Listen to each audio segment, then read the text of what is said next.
Hello student, मैं engineer SK Giri और आज हम लोग पढ़ने जा रहे हैं इलेक्ट्रिक फील्ड का लेक्चर नंबर 7। आज के क्लास में हम लोग पढ़ेंगे electric field intensity due to electric dipole on its equatorial या परपेंडिकुलर बाइसेक्टर या ब्रॉड साइड ऑन या tan V पोजीशन। ये सारी नाम एक ही है। इक्वेटोरियल बोलिए या परपेंडिकुलर बाइसेक्टर बोलिए या ब्रॉड साइड ऑन बोलिए या tan V पोजीशन बोलिए, ये सारी बातें एक ही है। तो कैसे हम लोग इलेक्ट्रिक डाइपोल के इक्वेटोरियल पोजीशन पर इलेक्ट्रिक फील्ड इंटेंसिटी की वैल्यू निकालते हैं, आज की क्लास में हम लोग पढ़ने वाले हैं। तो जो स्टूडेंट आज की वीडियो देख रहे हैं वो सबसे पहले इलेक्ट्रिक डाइपोल यानी लेक्चर नंबर 5 को जरूर देखें, ताकि वहां से आपको समझ में आएगा कि एक्सिस क्या होता है, इक्वेटोरियल लाइन या परपेंडिकुलर बाइसेक्टर क्या होता है। तब जाके आप इस वीडियो को देखें तो ज्यादा समझ में आएगा। क्लियर। दूसरी बात, लेक्चर नंबर 6 को भी जरूर देखेंगे, वहां पे हमने एक्सिस पर इलेक्ट्रिक फील्ड की वैल्यू निकाला है डाइपोल के कारण। क्लियर। तो चलिए यहां पे स्टार्ट करते हैं हम वीडियो। सबसे पहले एक डाइपोल है, डाइपोल में चार्ज की मैग्नीट्यूड सेम होता है, चार्ज की पोलैरिटी अपोजिट होती है। तो एक डाइपोल है -q और +q का। इसकी जो लेंथ है, डाइपोल की जो लेंथ है वह 12 है। डाइपोल की लेंथ 12 है, इसका मतलब -q और +q के बीच की जो डिस्टेंस है वह 12 के बराबर है। 12 के बराबर है, -q और +q के बीच की डिस्टेंस 12 है, मतलब डाइपोल लेंथ 12 हो गया। क्लियर। ये डाइपोल की यहां पर मिड पॉइंट है, ये डाइपोल की मिड पॉइंट है, इसको हमने m ले लिया। डाइपोल के दोनों चार्ज को मिलाने वाली जो स्ट्रेट लाइन होता है इसको हम लोग बोलते हैं axis. This is the axis. Clear. इसके बाद डाइपोल के एक्सिस पर परपेंडिकुलर और इसके मिड पॉइंट से पास करने वाली जो लाइन होती है, इसी लाइन को बोला जाता है परपेंडिकुलर बाइसेक्टर या फिर इक्वेटोरियल या फिर ब्रॉड साइड ऑन या फिर tan V पोजीशन। तो ये जो लाइन है इसको हमने बोल दिया इक्वेटोरियल या फिर परपेंडिकुलर बाइसेक्टर। परपेंडिकुलर बाइसेक्टर यही है। अब इसी लाइन के ऊपर कोई एक पॉइंट P है, सपोज यहां पर एक पॉइंट P है। इस पॉइंट P पर डाइपोल के कारण इलेक्ट्रिक फील्ड की वैल्यू हमें निकालनी है। ये जो P पॉइंट है वो डाइपोल से r डिस्टेंस पर है, मतलब मिड पॉइंट से इस P की जो डिस्टेंस है वो r है। अब हम लोग कैसे P पॉइंट पर इलेक्ट्रिक फील्ड निकालेंगे, इसके डेरिवेशन हम लोग को निकालना है। इसी को यहां पे हम लोग समझने की कोशिश करेंगे। सपोज ये डाइपोल जो है वह एक मीडियम में रखा हुआ है जिसकी डाइलेक्ट्रिक कांस्टेंट एप्सिलॉन r है। हमने मान लिया कि जो आपका डाइपोल है वह एक मीडियम में रखा गया है जिसकी डाइलेक्ट्रिक कांस्टेंट की वैल्यू एप्सिलॉन r है। अब P पॉइंट पर इलेक्ट्रिक फील्ड हम लोग को निकालना है।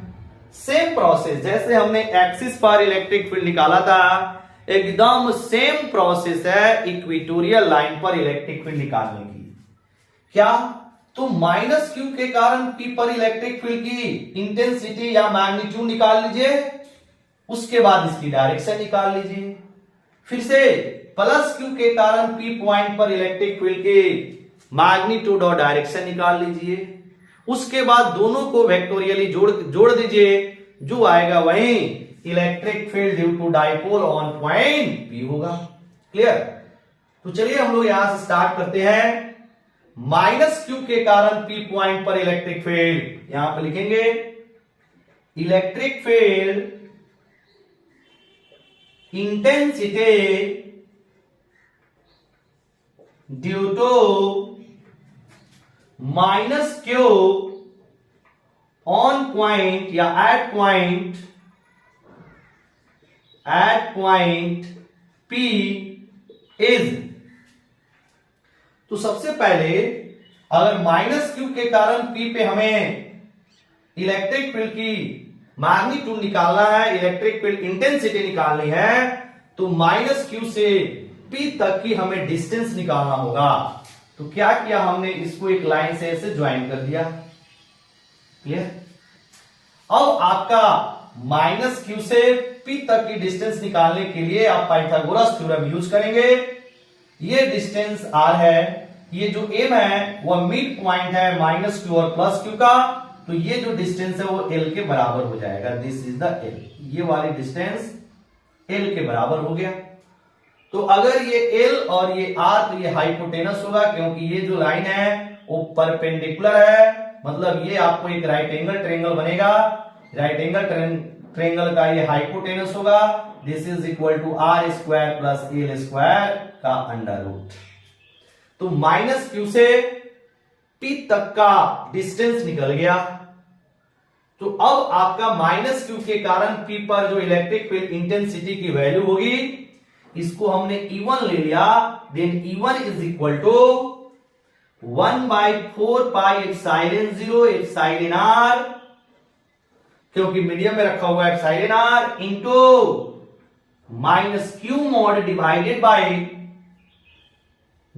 By root under r square plus L square का होल स्क्वायर, क्योंकि डिस्टेंस ये हो जाएगी और मैग्नीट्यूड निकालेंगे तो चार्ज की यहां पे मैग्नीट्यूड लेते हैं। जब इसको सॉल्व करेंगे तो ये हो जाएगा q divided by 4 pi epsilon 0 epsilon r, और ये हो जाएगा r square plus L square, under root cancel हो जाएगा स्क्वायर से, तो ये वैल्यू आ गई आपका डायरेक्शन। ये तो मैग्नीट्यूड हो गया, मतलब माइनस क्यू के कारण P पॉइंट पर जो इलेक्ट्रिक फील्ड की मैग्नीट्यूड है वो निकल गया। अब डायरेक्शन निकालेंगे, तो डायरेक्शन निकालने के लिए चार्ज की हम लोग पोलैरिटी देखते हैं। ये चार्ज की जो पोलैरिटी है निगेटिव है, तो निगेटिव चार्ज के लिए इलेक्ट्रिक फील्ड जो होता है वो चार्ज के करीब होता है, टुवर्ड्स दी चार्ज। मतलब यहां पर E1 की जो डायरेक्शन होगी कुछ ऐसे होगी। This is the direction of E1। ये हो गया E1 की डायरेक्शन। E1 की डायरेक्शन इधर हो गया चार्ज की तरफ, मैग्नीट्यूड निकल गया, इसकी डायरेक्शन निकल गई। अब हम लोग प्लस क्यू के कारण P पॉइंट पर इलेक्ट्रिक फील्ड की मैग्नीट्यूड और डायरेक्शन निकालेंगे। फिर से आप प्लस क्यू से लेकर P तक की आपको डिस्टेंस निकालना होगा। फिर से क्या कीजिए, एक लाइन को ऐसे ज्वाइन कर दीजिए, यहां से एक लाइन ज्वाइन करेंगे, लाइन ज्वाइन कर दिया। अब आपका फिर मिड पॉइंट है माइनस क्यू और प्लस क्यू का मिड पॉइंट m है, तो ये वाले डिस्टेंस भी कितनी हो जाएगी, l के बराबर हो जाएगा। ठीक है, l के बराबर हो गया।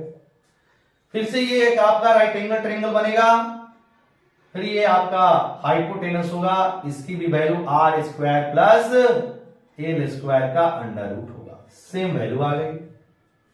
अब प्लस क्यू के कारण आप P पॉइंट पर इलेक्ट्रिक फील्ड निकाल सकते हैं।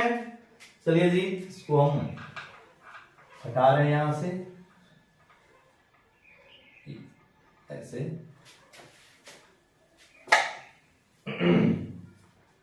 यहां पर लिखेंगे। अब इसके यहां से लिख रहे हैं electric field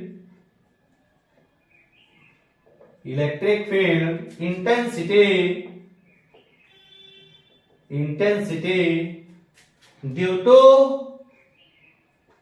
plus q at point P is, इसको हमने ले लिया E2 बराबर 1/4 pi epsilon 0 epsilon r into q mod divided by r square plus L square का अंडर रूट का होल स्क्वायर।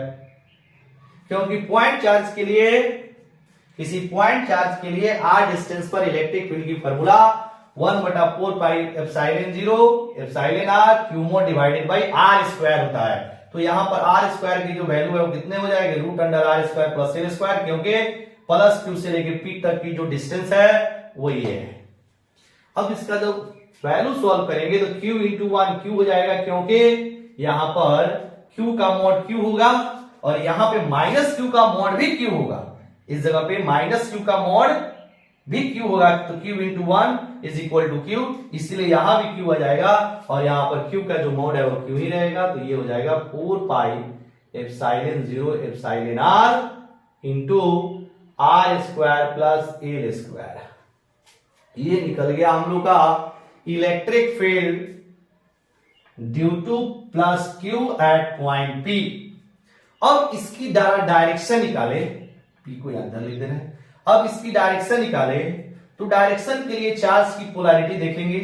चार्ज की पोलैरिटी प्लस है, तो प्लस के लिए जो इलेक्ट्रिक फील्ड की डायरेक्शन होती है वो अवे फ्रॉम दी चार्ज। तो इलेक्ट्रिक फील्ड की डायरेक्शन इधर होगी, ये हो गया आपका E2 की डायरेक्शन। E1 की डायरेक्शन ऐसे, E2 की डायरेक्शन ऐसे। अब हम E1 और E2 की डायरेक्शन हमें पता चल गया, तो पूरे डाइपोल के कारण अगर हमें इलेक्ट्रिक फील्ड निकालनी है तो E1 और E2 को क्या करेंगे, वेक्टोरियली ऐड कर देंगे। वेक्टोरियली ऐड कर देंगे, जो आएगा वही electric field due to dipole on point P होगा, P पॉइंट पर, at point P, sorry at point P होगा।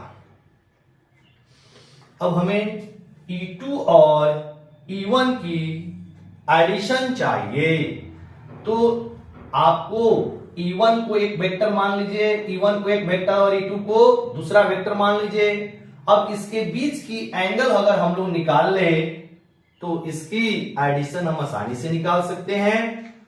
अब चलिए, अब हम लोग देखते हैं इसकी एंगल कितनी होगी, मतलब E1 और E2 के बीच की एंगल कितनी होगी, इसको निकालने की कोशिश कर रहे हैं।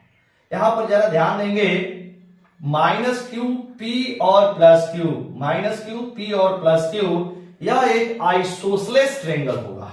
इसलिए आइसोसेलेस क्योंकि प्लस क्यू से लेके माइनस क्यू के जो डिस्टेंस है और प्लस आपका P से लेके, सॉरी एक सेकेंड, P से माइनस क्यू के जो डिस्टेंस है, P से माइनस क्यू की डिस्टेंस है और P से प्लस क्यू की जो डिस्टेंस है वह आपस में इक्वल है। अब देखिए, प्लस क्यू से P तक का डिस्टेंस माइनस क्यू से P तक का जो डिस्टेंस है वो आपस में बराबर है। मतलब ये आपका root under r square plus L square, ये भी root under r square plus L square. Clear, ये दोनों साइड आपस में बराबर है और ये माइनस क्यू से लेकर प्लस क्यू के बीच की जो डिस्टेंस है वो 12 है, वो डाइपोल लेंथ है। तो ये एक आइसोसेलेस ट्रायंगल का काम करेगा। अगर आइसोसेलेस ट्रायंगल में ये एंगल अगर आपका थीटा लेंगे तो ये वहां पे जो एंगल बनेगा वह भी थीटा ही होगा, क्योंकि आमने सामने की अगर भुजाएं बराबर हैं, आमने सामने की अगर साइड बराबर है तो उसके सामने का जो एंगल है वह बराबर होगा। अगर दो साइड आपस में बराबर है तो इसके सामने की जो एंगल है वो आपस में बराबर होंगे, यही तो आइसोसेलेस ट्रायंगल है। तो अगर ये साइड इस साइड के बराबर है तो ये एंगल इस एंगल के बराबर होगा। तो हमने इसको ले लिया थीटा, तो ये भी एंगल क्या होगा, थीटा के बराबर होगा। अगर ये थीटा तो ये वाला जो एंगल है एक्सटीरियर एंगल है, और ये एक्सटीरियर एंगल जो होता है इनके सम के बराबर होता है, यानी theta plus theta is equal to 2 theta. अगर आपका ये एंगल थीटा, ये एंगल थीटा है तो ये एक्सटीरियर एंगल से कितना हो जाएगा, 2 थीटा के बराबर हो जाएगा। तो अब यहां से आप थीटा की वैल्यू निकाल सकते हैं, इसको हटा रहे हैं, यहां से आप थीटा की वैल्यू निकाल सकते हैं। देखिएगा, यहां से अगर हम लोग cos थीटा लिखें तो cos थीटा किसी भी ट्रायंगल में P माइनस क्यू एम, इस ट्रायंगल में, या फिर P प्लस क्यू एम, किसी भी ट्रायंगल में आप cos थीटा की वैल्यू निकाल सकते हैं। cos थीटा, मान लीजिए यहां से अगर cos थीटा निकालेंगे तो cos theta is equal to base upon hypotenuse b by h, तो b की वैल्यू l हो जाएगा और हाइपोटेनस की value r square plus L square का अंडर रूट, ये आ गई आपका cos थीटा। इसका यूज हम लोग करेंगे। कॉस थीटा निकल गया और यहां पर E2 और E1 के बीच का एंगल भी निकल गया। तो अगर अब हम लोग यहां पर पूरे डाइपोल के कारण P पॉइंट पर इलेक्ट्रिक फील्ड निकाले तो क्या आएगा, तो यहां लिखेंगे now electric field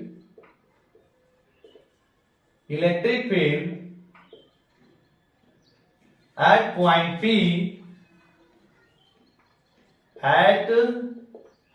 point P due to dipole is, अगर इसको हम लोग E बोले तो इसकी जो मैग्नीट्यूड होगी E is equal to 2 vector जो 2 थीटा एंगल पर है, इसकी वैल्यू आ जाएगी E1 square plus E2 square plus 2E1 E2 cos theta. तो यहां पर थीटा cos थीटा होता है, लेकिन थीटा की वैल्यू यहां पर कितना है, 2 थीटा के बराबर है। E1 और E2 के बीच की जो एंगल है वो 2 थीटा है, तो यहां पर हो जाएगा 2 थीटा। अब देखना, इसको इजी करने के लिए हमने क्या किया, मतलब कैलकुलेशन इजी करने के लिए हमने क्या किया, ये जो वैल्यू है इस वैल्यू को x मान लिया, x मान लिया से this is equal to x से मान लिया। तो अगर आपका ये वैल्यू x है तो E1 भी आया था, आप पीछे करके, आप वीडियो को पीछे करके देख सकते हैं। E1 की जो वैल्यू आया था वो भी वैल्यू यही आया था 1/4 पाई एप्सिलॉन 0, सॉरी Q/4 पाई epsilon 0 epsilon r square plus x square, यही वैल्यू है। तो यह भी किसके बराबर हो जाएगा, x के बराबर हो जाएगा। यानी E1 और E2 जो है वो आपस में बराबर है, E1 और E2 जो है वो आपस में बराबर है। अगर इसको हम x मानेंगे तो इसको भी क्या ले लेंगे, x। इसको जब सॉल्व करेंगे तो E1 हो जाएगा x square plus 2x cos 2 theta. अब फिर से जब इसको सॉल्व करेंगे तो 2x स्क्वायर, फिर ये आ जाएगा आपका 2x square into cos 2 theta, x square plus x square हो जाएगा 2x स्क्वायर, और फिर यहाँ पे 2 into x 2x square cos 2 theta.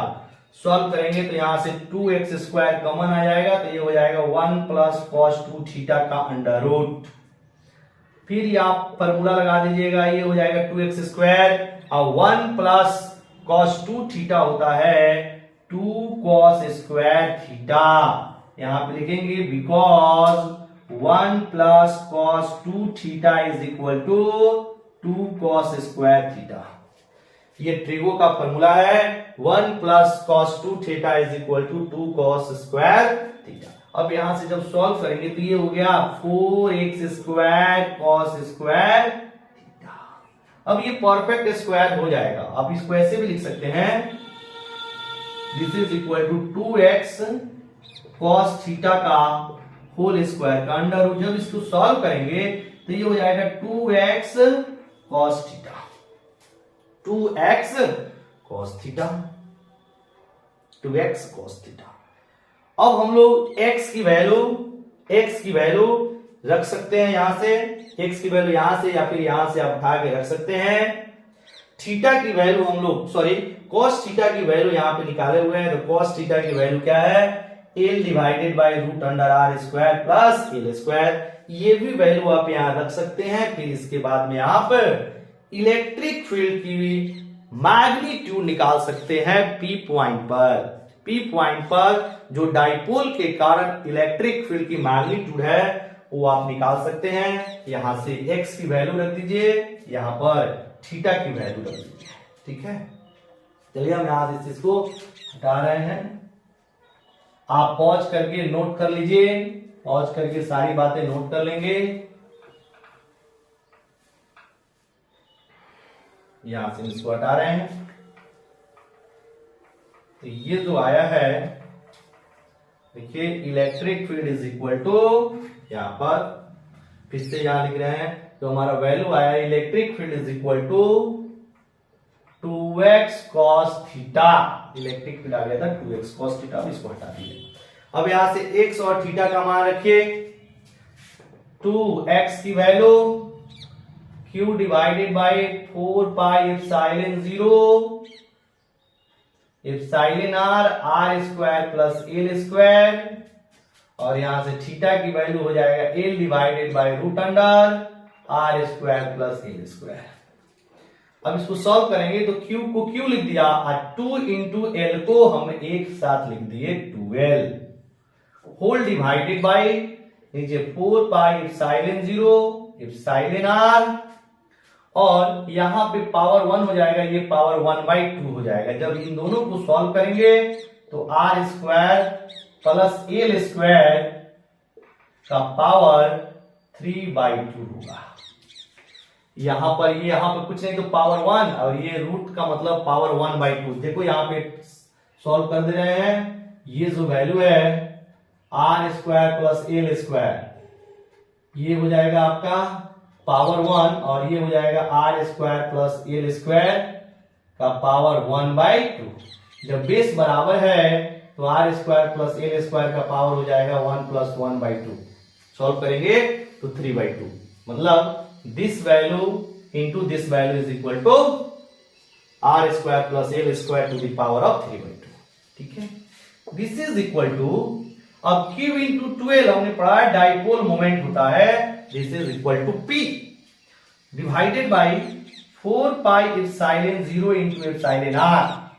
अब फिर से वही r square plus L square, हमने आपको बताया था कि डाइपोल लेंथ होता है वेरी वेरी स्मॉल, और एल जो है वो आर के रिस्पेक्ट में बहुत ही छोटा है। एल जो है वो आर के रिस्पेक्ट में बहुत ही छोटा है, क्योंकि डाइपोल लेंथ क्या होता है, वेरी वेरी स्मॉल। तो जब किसी छोटे नंबर को बहुत बड़े नंबर के साथ ऐड करते हैं तो वह लगभग बड़े नंबर के बराबर होता है। एग्जाम्पल, अगर हम लोग 100 में 0.5 को ऐड करें, 100 एक बड़ा नंबर है और 0.5 एक बहुत छोटा नंबर है 100 के रिस्पेक्ट में, तो ये वैल्यू आ जाएगी 100.5 नियर अप्रॉक्स टू 100, मतलब बड़े नंबर के बराबर।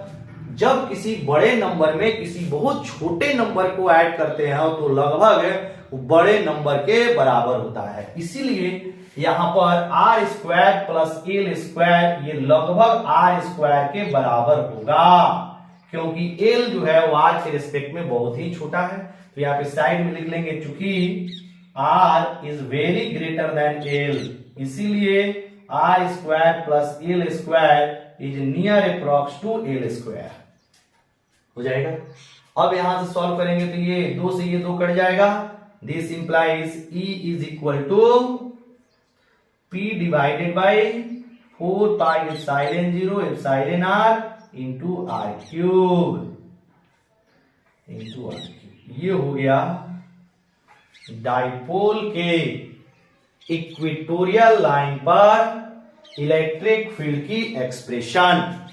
डाइपोल के इक्वेटोरियल लाइन या परपेंडिकुलर बाइसेक्टर पर जो इलेक्ट्रिक फील्ड की फॉर्मूला होता है वो P divided by 4 pi epsilon 0 epsilon r into r cube. कब? जब डाइपोल आपका एयर में, जब डाइपोल आपका किसी मीडियम में रखा गया है जिसकी डाइलेक्ट्रिक कांस्टेंट एप्सिलॉन r है।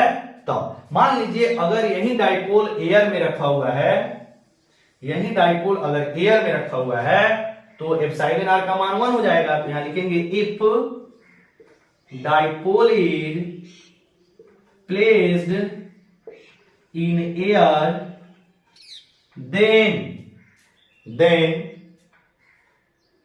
then E is equal to P divided by 4 pi epsilon 0 into r cube. ये तब यूज करेंगे जब आपका डाइपोल एयर में रखा हुआ हो, एयर या फिर वैक्यूम भी लिख सकते हैं। एयर या वैक्यूम का एप्सिलॉन r कितना होता है, 1 के बराबर होता है vacuum. then this if dipole is placed in air या फिर vacuum then electric field is equal to this much। यानी कि यहां पर एप्सिलॉन r का मान कितना ले लिया, 1, क्योंकि एयर या फिर वैक्यूम का एप्सिलॉन r कितना होता है, 1। तो ये आपका जो फॉर्मूला लगेगा वो एयर में लगेगा, और ये जो फॉर्मूला लगेगा वो किस में लगेगा, मीडियम में लगेगा।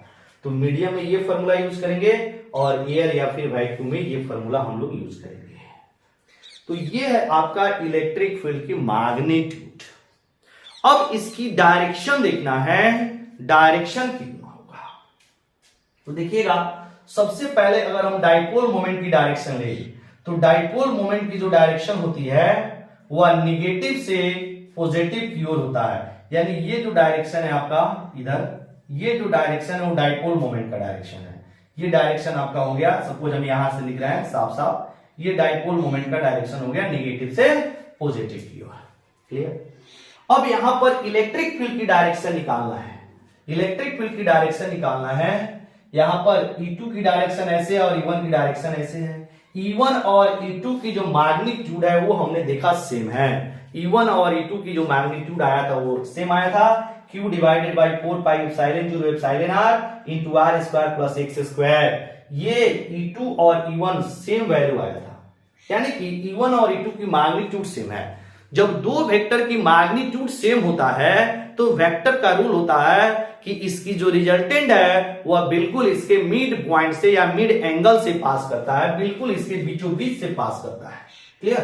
तो यहां पर E2 और E1 की जो डायरेक्शन है वह आपका E2 इधर है और E1 इधर है।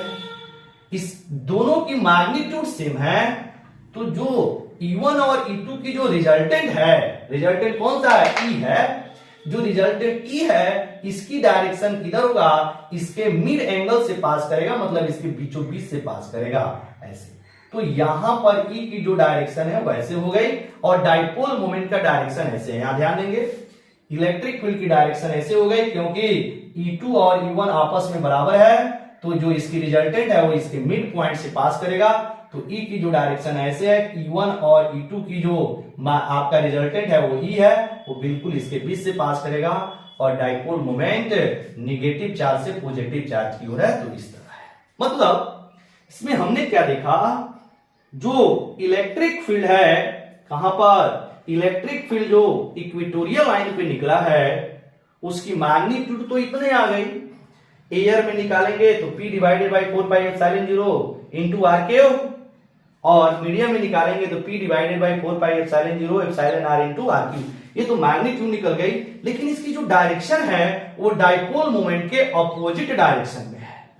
ये इसकी जो डायरेक्शन है वो डाइपोल मोमेंट के अपोजिट डायरेक्शन में है। क्लियर। तो इसको अगर हम लोग लिखें तो क्या लिखेंगे, देखिएगा नोट करके, इसको हम लोग नोट में लिखेंगे। नोट में note the direction of electric field, the direction of electric field on the perpendicular bisector या equatorial line, the direction of electric field on the perpendicular bisector or equatorial line of the dipole at a point is opposite to the direction of its dipole moment,